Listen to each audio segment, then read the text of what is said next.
বন্ধু থাক, ও ফোন দিয়েছে। হ্যাঁ বাবু, কই তুমি? ইস, আমার যদি একটা গার্লফ্রেন্ড থাকতো কতই না ভালো হতো না।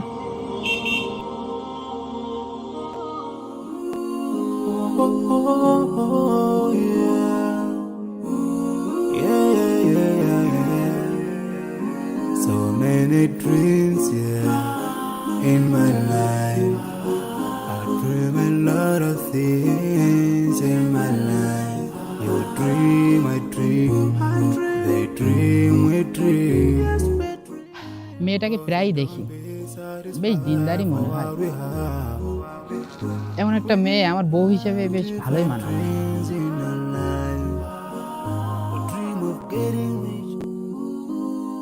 গাড়িটা চেঞ্জ কর, বুঝলি? আর হ্যাঁ গাড়ি আপু কয়দিন তো চলবে? বললামই গাড়িটা চেঞ্জ করার কথা, কালার উঠে যাচ্ছে, আবার এই যে প্লাগে সমস্যা আছে, ঘাড়ে একটু ঝামেলা দিচ্ছে, কি যে টায়ার একটু ঝামেলা হয়েছে, দেখি গাড়িটা চেঞ্জ না করলে হচ্ছে না। আরে এখান থেকে তেল পড়ছে, কি দিয়ে যে কি করবো। মামা, মেয়েটাকে আমার খুব ভালো লাগে, তুই একটু ভাও করে দে না। দেখছি দেখছি, দাঁড়া। এই তুই না মাদ্রাসা ছাত্র ছিলি? দেখ বাপ, আমি তো বিয়ের নিয়তে প্রেম করব, কিন্তু কিভাবে প্রপোজ করবো আমি না বুঝতে পারছি না।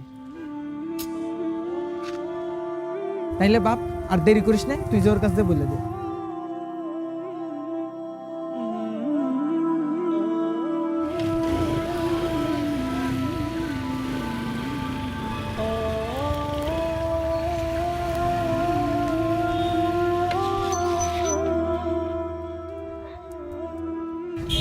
আসসালামু আলাইকুম।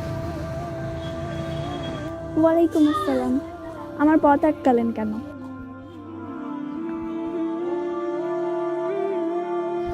না মানে, আপনাকে কিছু বলার ছিল। জি, কি বলবেন বলুন। না মানে, আপনার আপনার নাম্বারটা দেওয়া যাবে?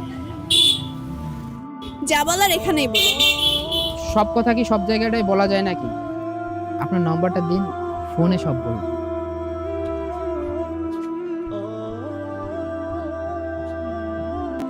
নাম্বারটা কি দেওয়া যাবে না? আচ্ছা তাহলে নাম্বারটা তুলুন। হ্যাঁ বলুন। 18072430। এটা আবার কেমন নাম্বার? সেটা আপনার মসজিদের ইমাম সাহেবকেই জিজ্ঞাসা করুন।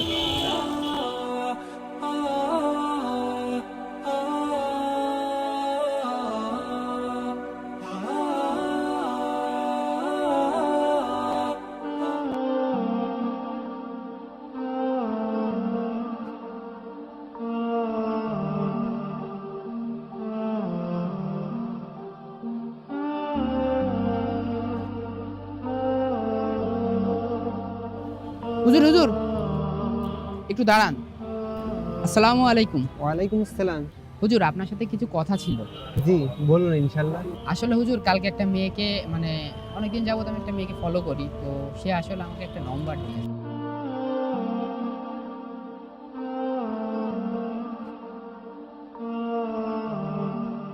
জি আপনার সব কথাই বুঝলাম, আপনার প্রথম কথায় আসি।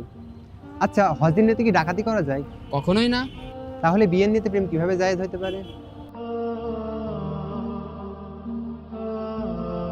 আর আপনি যে মেয়েটির কথা বললেন, সে সম্ভবত অনেক পরহেজগারী দিনদার একটা মেয়ে ছিল।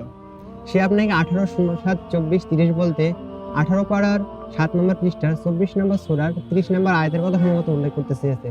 ওই আয়াতে কি বলা হয়েছে? ওই আয়াতে বলা হয়েছে, কুল্লিল মুমিনিনা ইয়াগুদ্দু মিন আবসারিহিম ওয়া ইয়াহফাযু ফুরুজাহুম যালিকা আযকা লাহুম ইন্নাল্লাহা খাবীরুম বিমা ইয়াসনাউন। মুমিন পুরুষদের বলুন, তারা যেন তাদের দৃষ্টি নত রাখে এবং যৌনাঙ্গের হেফাজত করে, এতে তাদের জন্য পবিত্রতা আছে। তারা যা করে আল্লাহ সে সম্পর্কে অবহিত আছেন। তাহলে এবার ভাবুন, আপনি কোন পথে পা বাড়াতে যাচ্ছিলেন? এখনো সময় আছে হে ভাই আমার, ফিরে আসো আল্লাহর দিকে, তওবা করো। আল্লাহ নিশ্চয়ই ক্ষমাশীল, আল্লাহ তোমার সমস্ত পাপ ক্ষমা করে দিবেন।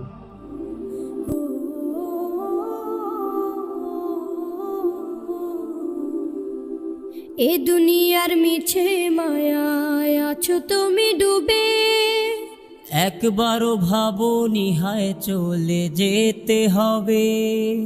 এ দুনিয়ার মিছে মায়ায় আছো তুমি ডুবে, একবারও ভাবনি হায় চলে যেতে হবে।